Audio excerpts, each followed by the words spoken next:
Roadracers. Like the Pony Express riders of frontier days, they're a special breed of men, dedicated to ever-increasing speed, disdainful of danger. Men like Harry Wilson. You love racing, don't you? Laguna Seca, Sebring, the Grand Prix. I know they're magic words to you. It's my whole life. Rob, his son, born and bred to win, or to kill or die trying. Liz, a woman of the world. Tell me about Rob. He needs me. Joanie, living at racing speed. Greg, a racing engineer, caught between decency and an irresistible desire. You lousy tramp! Oh! Stop it! Stop! I'll be gunning for you from the second you get behind that wheel. I'll kill you, Morgan! Dangerous men in a dangerous game, challenging the very elements to speed over the earth faster than man has ever traveled before.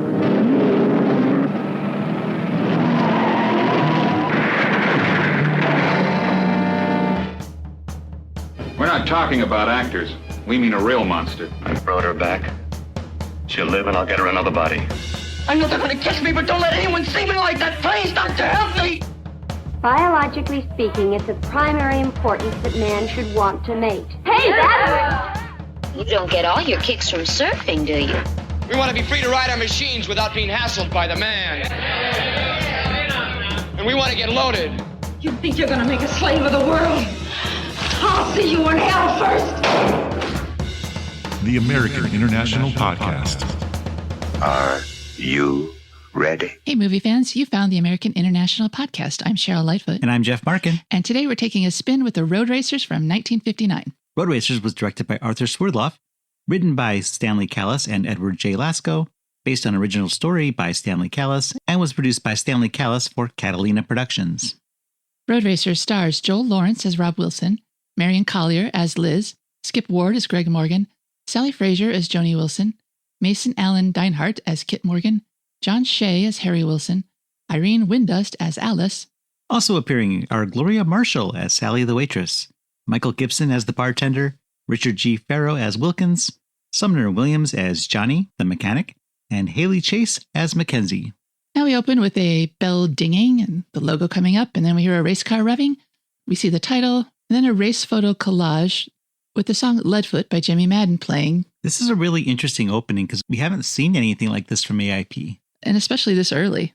The titles were by Ed Martin, and they're credited as coming from photographs by Bob Rolifson.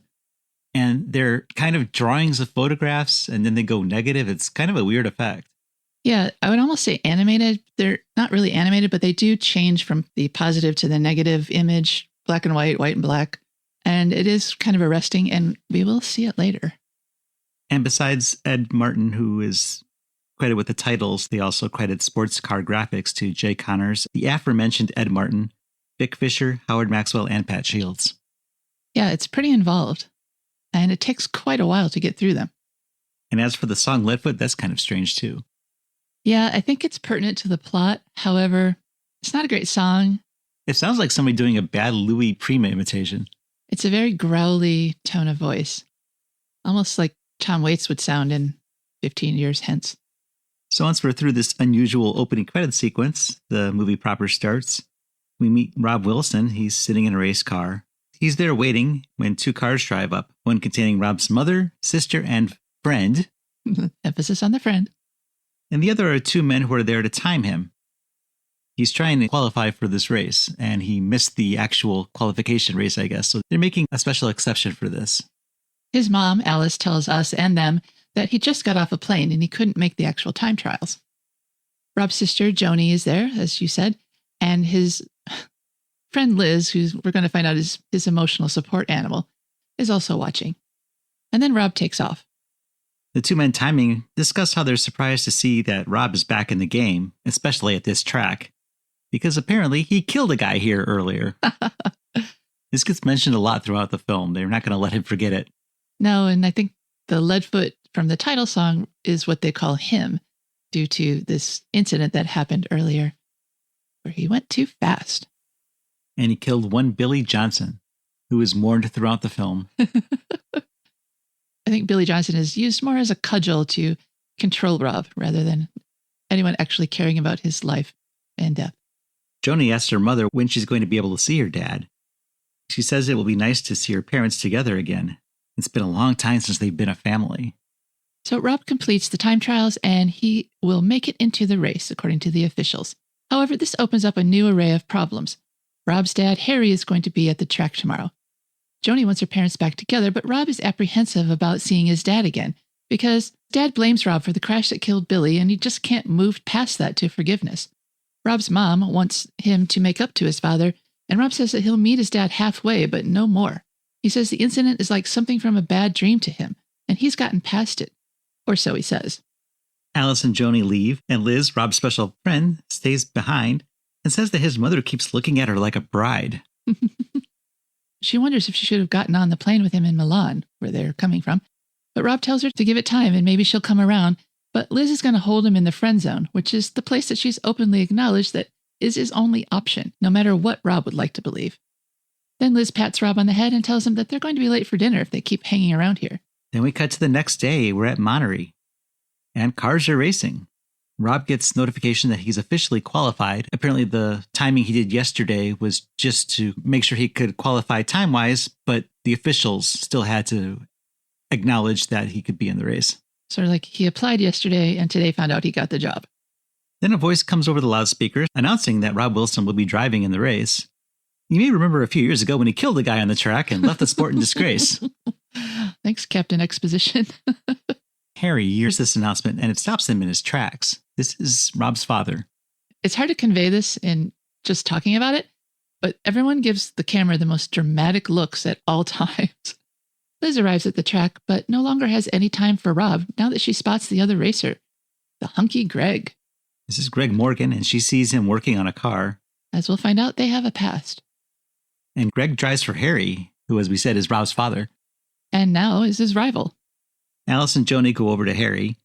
Kit pops out from under the car, and he tries to coax a kiss from Joanie, but she treats him like he's joking and just blows him off. Kit is Greg's little brother, and he also works as a mechanic for Harry. Harry's clearly not going to meet Rob halfway or even 1/3 of the way. He also dredges up the past as an excuse for not trying to talk to his son. Joanie and Alice try to make a case for Harry to forgive him, but Harry won't budge. Rob won that big race in Milan, so what? He won the race where he killed Billy, too. He's such a sourpuss. He knows that Rob was never interested in racing anyway, and neither was his mother, for that matter, so it's a little strange that she brought him back into it. Alice says that she had to. Rob will not give up until he wins back Harry's approval, but Harry's not going to offer that, even if Rob drives the car that Harry built for him. Harry would give a dozen gold cups for one Greg Morgan, he says. Alice applies gentle emotional blackmail. Rob wants to forgive him, and so does Alice, because they've been estranged for a while. Harry softens a bit, like he is willing to go along with this to get back in Alice's good graces, so he agrees to see Rob after the race. Then Alice goes to leave, but Joanie hangs back to talk to Greg Morgan. While Kit has eyes for her, she seems to have a thing for Greg. And she apologizes to Greg for having to listen to all this family talk. And he says he's sorry, too. I bet. It's only beginning. Then he asks Joanie to make sure that her mother knows that he's not trying to replace Rob. But Joanie says that she knows that. It's kind of a weird family dynamic. Yeah. And this movie also sets up two different love triangles in this very scene. Yeah, Greg has become like a surrogate son to Harry because Rob has been disgraced. And this whole incident has split up the marriage between Harry and Alice, and everybody has really complicated backstories. Joanie asks Greg to give her a call later. Kit slides back from under the car and says that Joanie would be surprised to hear that he knows how to use a telephone. I mean, I know I am. And Joanie says that she likes him too, but again reiterates she wants Greg to call her. Greg says that they can all get together later after the race, and Joanie scampers off. Greg tells his brother to keep at it. She'll come around. But Kit says it's hard because she can't take her eyes off Greg, and Greg tells his brother to keep dialing. She'll get your call. But Kit says all he's getting is a busy signal because Greg's tying up the line. What an apt metaphor. Then Harry comes over and tells Greg that if Rob gives him any trouble on the track to pull in. He doesn't want a repeat of what happened with Billy Johnson. not with his surrogate son. Greg feels differently, however. He believes that what happened between Rob and Billy Johnson was an accident, and until proven otherwise, he's going to give Rob the benefit of the doubt. Harry says that he'll never forgive Rob for this, and then he gives us a graphic 3D representation of the accident that killed Billy. He sets up something on top of the hood of the car where one car represents Rob and one car represents Billy, and then shoots Billy's car over the top of the hood of the car, representing how Billy crashed and burned, thanks to Rob. Yeah, he rode right over a cliff, he says. Kit picks up Billy Johnson's car and warns Greg he better watch himself. Greg says he will. The announcer calls for a driver's meeting and Greg leaves his jalopy, and he marches right past Liz, who is staring at him all starry-eyed. She calls out his name and his head whips around dramatic chipmunk style. I'd hoped you would meet me at the airport, she says. Greg tells her the cable came too late. He says he almost went after her, but common sense took root. Apparently that cable came 2 years too late. His interest has waned since then. She wants him to know that she's never forgiven herself for that. But Greg says he doesn't believe her. He doesn't trust her. But she tells him that she'll wait for him, anytime, any place. He says that he'll see her around, but not by choice, and then he storms off. Liz looks hurt.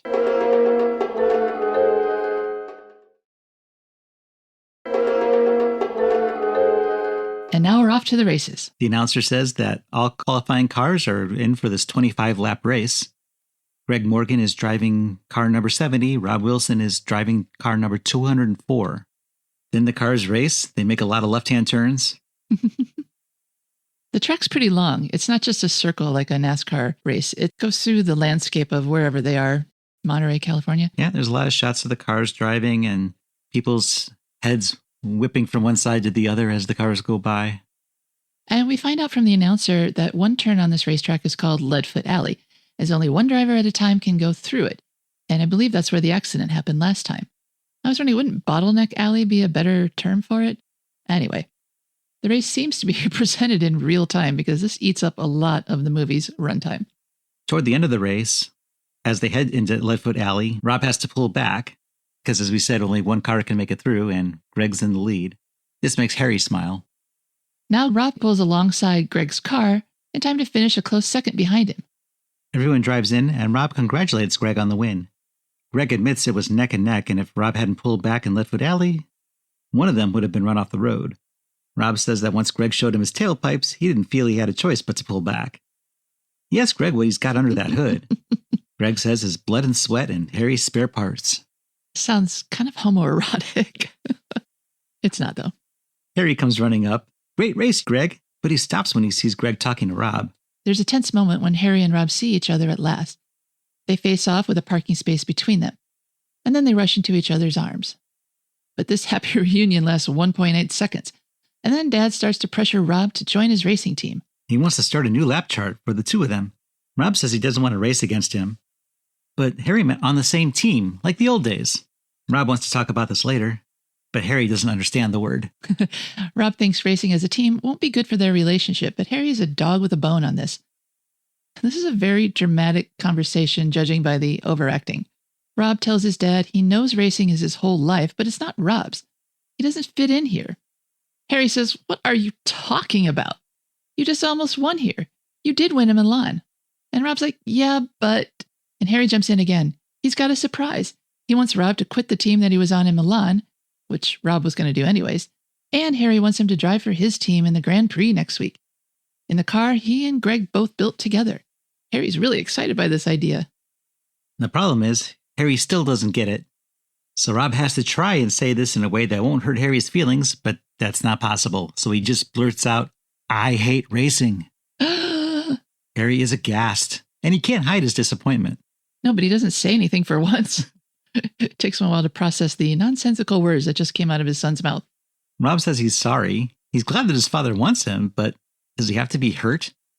He gives kind of the petulant silent treatment to his son. Then he turns away from him and says, "Kids are supposed to love cars. I couldn't wait to give you one, and you hate them." Rob is near tears. "Isn't it enough that I tried? I tried so hard. I don't know anything but cars." I think Harry feels by extension that by hating racing, Rob hates him. He's taking this very personally, and Rob calls him on that. It's ridiculous that he's taking this as a personal insult, but Harry's kind of a ridiculous person. After all I've done for you, Harry complains bitterly. Rob's angry that he was never allowed to be himself, but when Harry asks, okay, who are you? Rob really doesn't have an answer. He does. He says, someone who hates you. Then Rob storms off to be comforted by his mommy. Alice asks what happened, and he tells her what happened, and she tells him that that's Harry's loss. She's washing his face this whole time, too. Rob blames himself for her and her dad's situation, but she tells him that it's not his fault. She doesn't want Harry this way, and she can't change him. But at least Rob doesn't have to race anymore. Yeah, but that's not what's going to happen, because now wants to stick it to the old man, so he's going to do the thing that will hurt him the most, race against him and win. Well, don't expect me to watch, says Alice. I never want to see you in a car again. And she storms off to be comforted by, I don't know, Kat's secret boyfriend? Who knows? Now we go to one of 3 locations in this entire movie. Liz walks into a bar. This is actually the Grand Prix restaurant. They have a special credit at the beginning, with special thanks given to Mary Davis and Bob Drake, who must be the restaurant's owners. They probably allowed them to film there, because this isn't a soundstage, this is a real restaurant. It seems to be racetrack adjacent. Liz asked the bartender if he's seen Rob Wilson. He hasn't, but he just rehung Rob's picture on the wall, giving him his place of honor that he lost when he killed Billy Johnson. All is forgiven, I guess, at least at the Grand Prix. Then the bartender invites her to go watch some racing films that are screening in the other room. I think it's the race that Rob was in Milan, because he calls it the Milanese 500 or something. She spots a piano and starts tunelessly playing it. And then we see that the rest of the cast is also at the restaurant. I guess it's most of the rest of the cast. Joanie is at a table with Greg and Kit. Sally, the waitress, comes to take their order. Joanie orders a Coke on the rocks. Greg has his old-fashioned, and Sally says she's going to bring milk for Kit. Yeah, he tried hitting on her. I'll have what you're having, but it didn't work. She shuts him down hard. But Kit changes his order to cream and Bailey's. But he might not be of age. The waitress goes, and Kit says that she's crazy about him. Joanie laughs and says what Kit needs is a steady girl, and he accepts her proposal, and then Joanie laughs at him like the clown that he is. And then we hear Liz singing some melancholy tune in the back. It's called Here You Are. Greg hears this and gets up. Sally tells Greg to invite her to come sit with them. She's probably waiting for Rob anyhow. Greg listens to the lyrics of Here You Are, and when the song finishes, he says, I wish I could believe you. But he knows that she's here waiting for Rob. Greg won't share her with Rob. Liz says that she's just taking care of him emotionally for his mother's sake. His mother wants Rob to quit racing. She begs Greg for just 1 week to prove herself, and then Joanie and Kit join them, drinks in hand. Joanie tells Greg he should come back to the table. His drink is getting warm, but really, she doesn't want Greg speaking with Liz. They seem a little too chummy. Yep, there's a little date blocking here. Kit, who can't read a room, suggests Liz play Old Lang Syne, and he pushes her aside to start pounding out the tune. And singing it, unfortunately. That's when Rob enters. What's with the Old Lang Syne bit, he asks. To old acquaintances, says Kit. Rob seems like he's already pretty lit when he arrives, but he orders a bourbon and Joanie goes to fetch it. Greg asks Rob about Milan. And then Rob has some sort of Twilight Zone moment where he's dramatically recalling something about his eyes burning in the rain. He seems to have some PTSD from racing. Kit says that he was lucky, but Rob disagrees and just leaves them. He goes back to the entrance of the restaurant, and Liz goes after him. Rob says he knew about Liz's past, but he never knew the guy's name, and now he's here. And he's real. He asks if he wants her back. Liz says yes if she proves herself, and then explains her dilemma. Greg won't want her if she cares too much about Rob, but she doesn't care. She wants Rob to end his pity party once and for all. Walk away from racing. Rob refuses. Then do it fair, she demands. Will you stay with me till I do, he asks. But Liz is not able to answer this, and the scene fades out.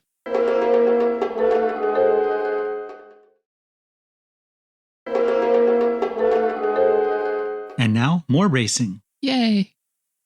Greg is running the track. Harry is watching, along with Kit and Joanie. My boy's going to win, exclaims Harry, as Kit and Joanie stand by awkwardly. Greg? asks Kit. Yes, of course, Greg, says Harry. Joanie drops the news that Rob's going to be gunning for him in the Grand Prix. Harry doesn't care that he could end this. He thinks Rob should fight him like a man. Joanie tries to tell her father that he's making a mistake and being a horrible person, but he just feels she's turning on him the way her mother and brother did. Greg's coming in, so Joanie and Kit back away from the track.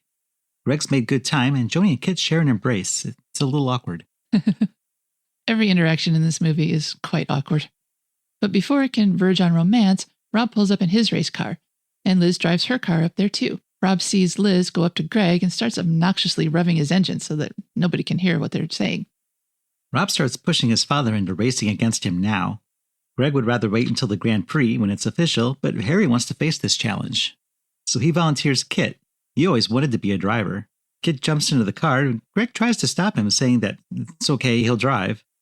But Kit says, no, this is my turn.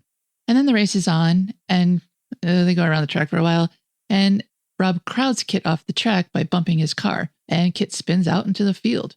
Rob drives over to him, jumps out of the car, and asks Kit, are you all right? And Kit responds by punching Rob in the face.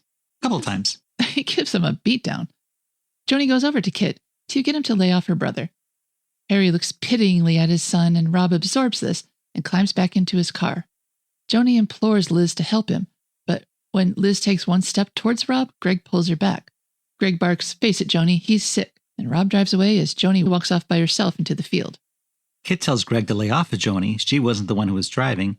So Greg tells Kit to run after her and apologize for him and to offer her his shoulder. She'll need it. Maybe he did this just to set them up. Harry starts up the car. Those are some expensive noises, says Greg. Harry asks Greg if he can fix it for him. Greg says he's here to make a name for himself. Do I race in the Grand Prix tomorrow?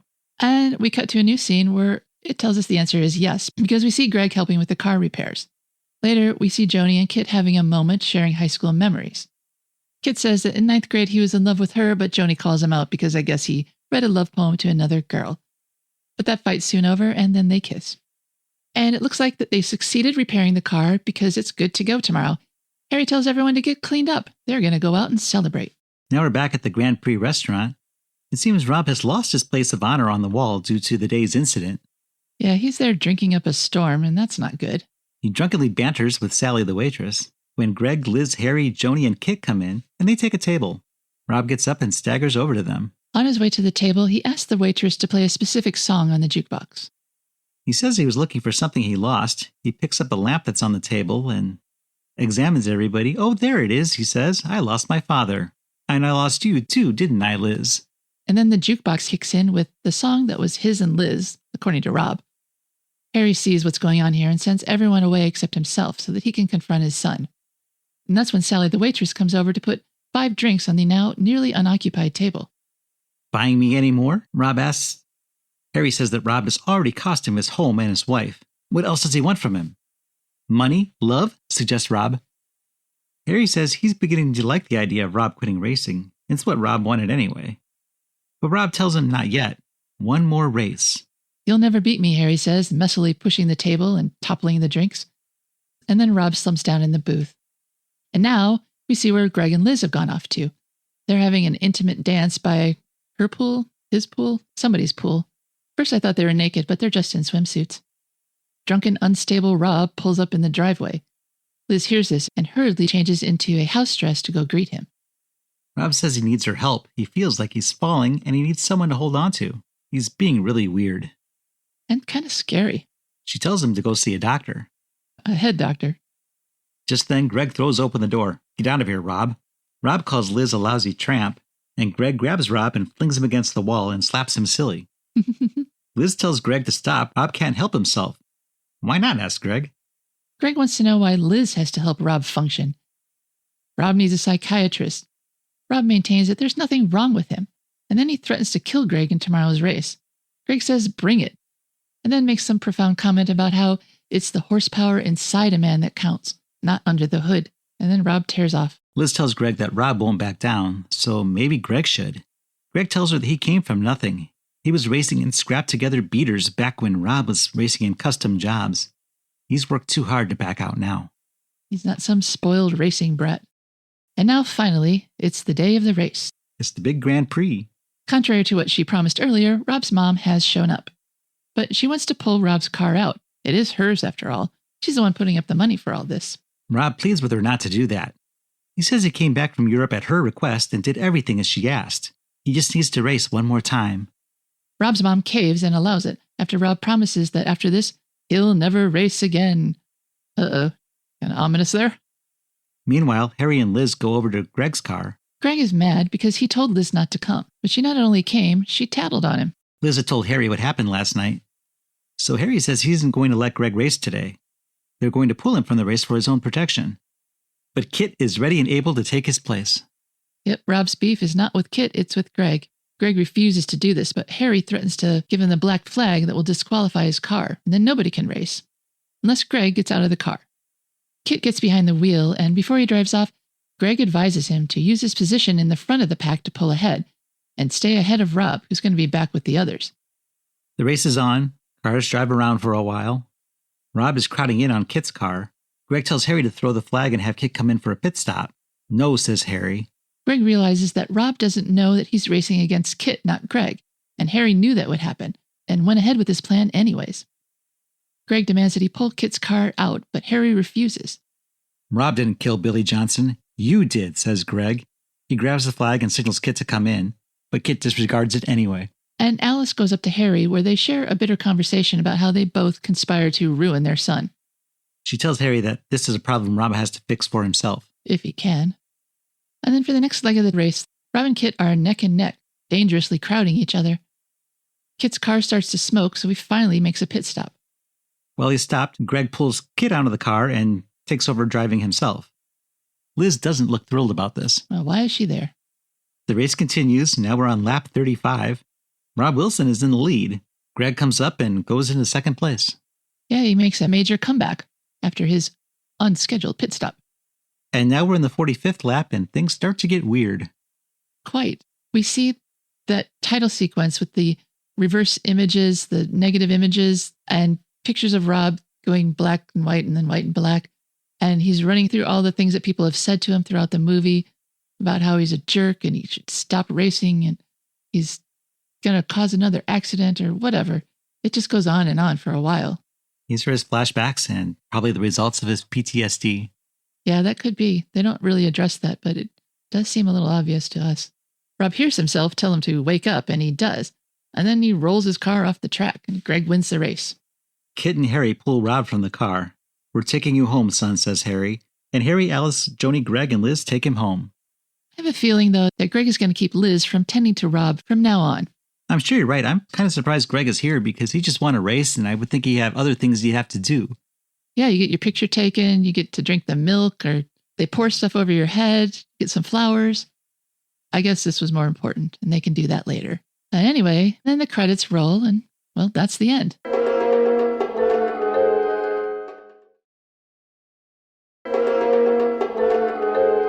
Welcome back to the American International Podcast, where we're talking about Roadracers from 1959. The Los Angeles Times announced on January 7th, 1959, that Sally Fraser had been signed to star in Roadracers. On January 10th, the Times noted that Mason Allen Dinehart, Marian Collier, and Skip Ward had been added to the cast. Also on January 10th, the LA Times reported that the Roadracers would be shooting at Amco Studios. Other scenes were shot at Riverside International Raceway in Moreno Valley, California. The January 29th edition of the LA Citizen News announced the addition of Irene Windust, John Shay, and Michael Gibson to the cast. Although a January 15th, 1959 Hollywood Reporter news item said that Liz Rainey had been cast, she didn't appear in this film. Roadracers' theme Leadfoot was composed by Edward J. Lasco and sung by Jimmy Madden. The closing credits are in a different order than the opening credits, and they list the drivers of the race cars under cast of cars, matching each driver to the car driven. Rob's car was driven by Don Hulette, Greg's car was driven by Eric Hauser, and then the Wilson 110 and Cerati car was driven by Acton Miller. Roadracers was released on a double bill with Daddy-O in April of 1959. AIP's pressbook advised theater owners to play up the obvious racing angle, recommending they contact sports editors at local newspapers for additional press, play crowd and racing sound effects on outdoor speakers to capture the attention of people passing by the theater, pass out flyers in the neighborhoods of nearby schools, and have screenings for auto dealers, racing organizations, and to tie in with any races that coincided with the screening of Roadracers. They also suggested creating a replica of the racetrack starting lights for the lobby. Taglines for Roadracers include, "Screeching Hell on Wheels. Is it sport or murder?" Actually filmed at the United States Grand Prix. "The Big Two. Roaring, rocketing, relentless." That was referring to both movies. Not many newspapers sent writers to review Roadracers, and the few reviews we did find were not impressed with the film. The Boston Globe critic reviewed both Roadracers and Daddy-O and wrote, "Poorly made, slowly paced, they evoke little interest, less belief, and yesterday's early morning audience responded with audible yawns and derisive laughter." Charles Stinson in the LA Times wrote, "Well, it's come to this. The only domestic film opening of the week is American International's teen bill, Roadracers and Daddy-O." After detailing the various story elements, Stinson wrote, "That's the chief thing wrong with Roadracers. There's a bit too much plot. Stanley Kallis and Ed Lasko's 78-minute script never has enough time to make all the motivations clear and believable. The conflict between father and son is a trifle too contrived to be entirely convincing." Stinson did praise most of the actors, though he said Skip Ward's line delivery was at times a bit stiff. Lowell E. Redellings of the Los Angeles Citizen News headlined his review, "Roadracers, mildly interesting movie," and said, "Something called Roadracers buzzed into town, flying the American International streamer and luring a small crowd of the teenage faithful. The hot rod crowd may go for this noisy celluloid strip, but few thinkers will be sitting in on the proceedings. Most of the latter is familiar stuff, an obvious tale in a worn-out groove." Wow. Roadracers was one of the titles chosen for Showtime's 1994 Rebel Highway series. Robert Rodriguez directed the film, which he co-wrote with Tommy Nix. David Arquette, John Hawkes, and Salma Hayek starred.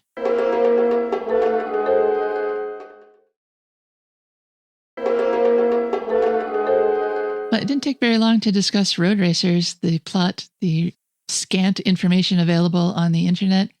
So maybe we could wrap up really quick what we think about it. I don't have a whole lot to say about it, but I'd like to hear your thoughts. Well, I've never been much for watching auto racing, and watching Roadracers is a lot like watching auto racing, I think.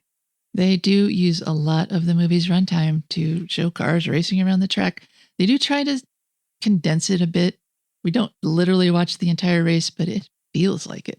Oh, it's not that bad. But because it's a film, they do get to cut away, so we get to watch people's reaction to watching the race. So there's a lot of shots of people's heads whizzing from one side to the other. It seems like they show shots of Harry. He's clearly not watching anything. They're just have him poking his head up and looking concerned. It's not very realistic. And so some of it feels fake. The racing part is real, and they were at the real Grand Prix. But I think some of the cut-ins look fake. But, you know, what else are they going to do? We see a lot of shots of guys braking. They close up on their feet, hitting the brakes. Yeah, well, it's probably really hard to make racing look interesting. I think it's not hard to make it look interesting if a person is interested in racing, but they have to make it look dramatic. They have to give it that movie drama and build from what the acting scenes have already set up and have somehow the racing convey that as well. And it just doesn't really do that. They're just guys spinning around a track. Yeah, they just keep making left-hand turns. Well, there's a lot of straightaways too. But you're right, it's the drama that they've established. By the time we're in the Grand Prix, Rob wants to kill Greg. So he's using his car as a weapon. He's gunning for this guy. Yeah, but they don't really follow up on that. There's really not a whole lot of drama there. When it comes down to it, I never feared for Greg, not for 1 second.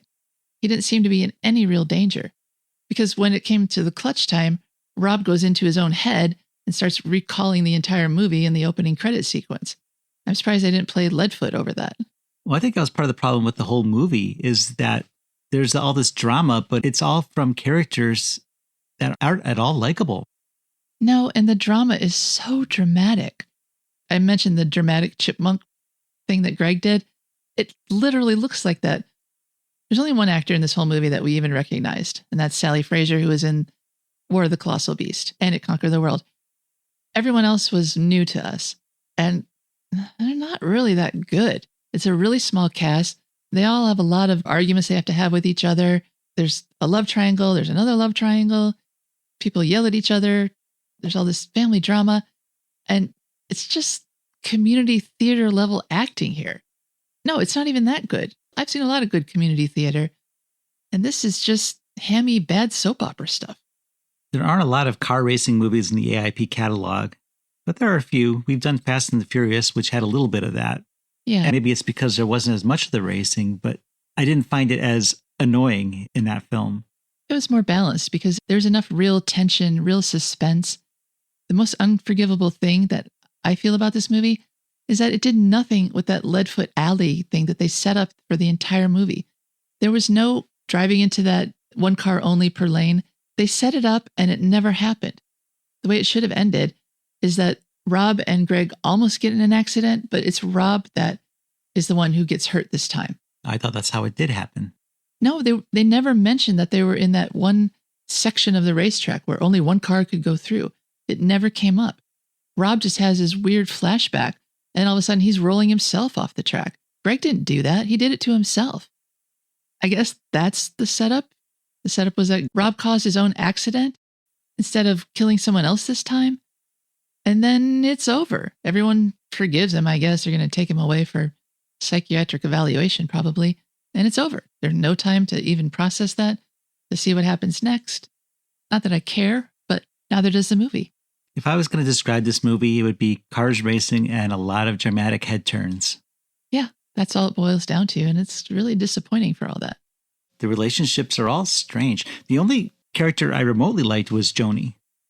Yeah, she seemed like a simple person being caught up in everyone else's drama. If she had her own way, she would be a normal kid going to school or getting a job or just doing normal human stuff, instead of being caught in this push and pull between her parents and her brother and everyone else who's associated with them.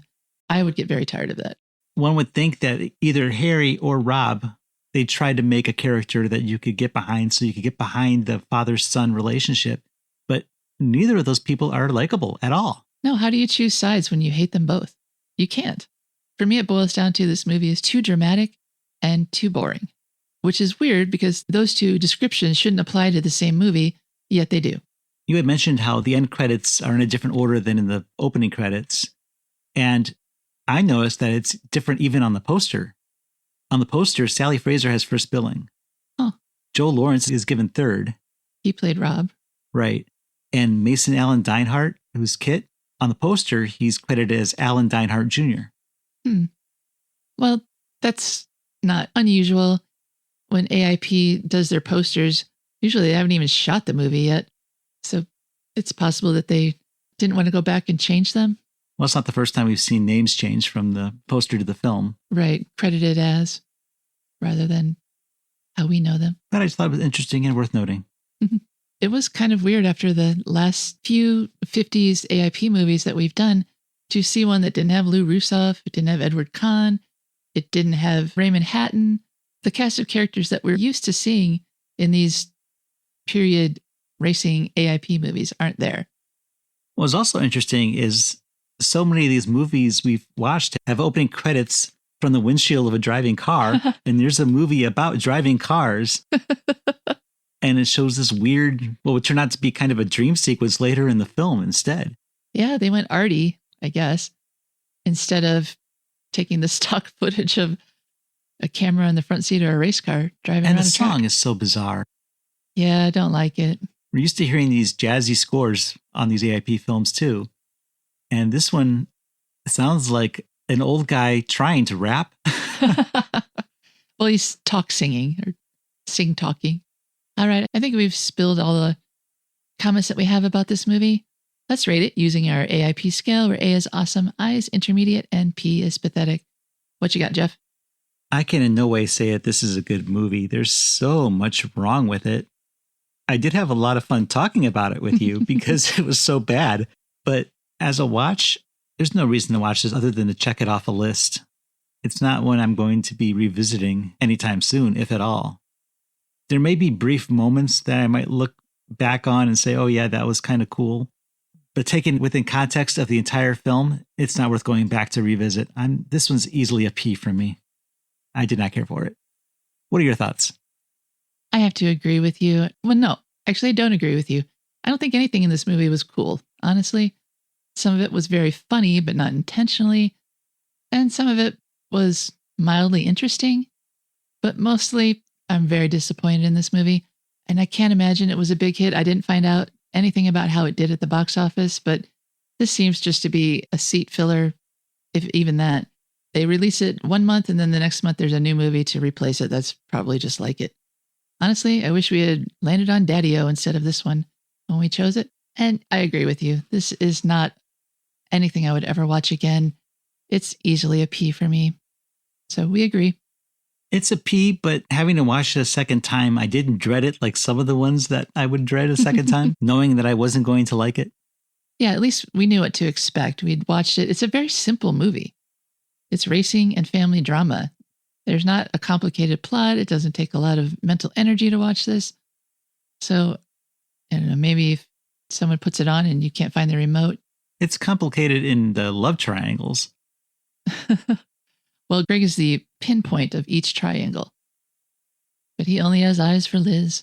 Yeah, they don't really explain their backstory at all. Why are they together? Why were they together? Why'd they break up? It wasn't because of Rob. Because she couldn't commit or he couldn't commit or who cares? No, it sounded like she was running away just to see if he'd chase her. Oh, and he didn't. Well, he's a race car driver. He can't just be larking off to wherever she went. He's got to drive. I want to reiterate, when I said there were cool moments, think of stills, not actually moments. Oh, well, maybe, but you just watch the opening sequence and then stop watching after that. It was unique, and it was something that I don't recall seeing anything like it before. So I will give them that. But after that, it's just tripe in racing. We never did talk about Kit's voice. No, we didn't. And I don't like making fun of people's voices. That's how they talk. But man, his was weird. I can't even imitate it.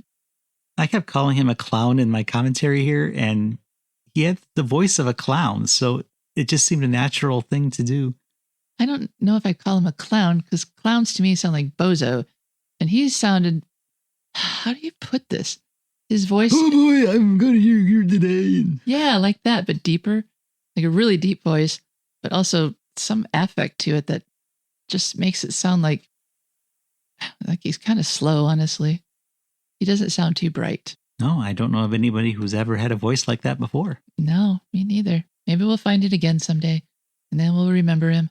So to find out more about Roadracers and other films that we reviewed on the American International Podcast, you can visit our website, aippod.com. There you can find advertising paraphernalia such as trailers and radio spots and lobby cards. You can message us to let us know what your thoughts are on the movies that we've reviewed. And you can also visit our merch store. Any purchases made will help us out in creating the podcast. Yeah, get yourself an American International Podcast t-shirt. I know I have. Once again, that's aippod.com. All right, Jeff, I think it's time to take the cars to the garage and call it a day on Roadracers. For the American International Podcast, I'm Cheryl Lightfoot. And I'm Jeff Markin. And we'll meet you at the drive-in. Follow the American International Podcast on Instagram and Letterboxd at AIP_pod and on Facebook at facebook.com/American International Podcast. The American International Podcast is produced and edited by Jeff Markin. A man whose mind is distorted by hatred. And Cheryl Lightfoot. A girl hungry for too many things.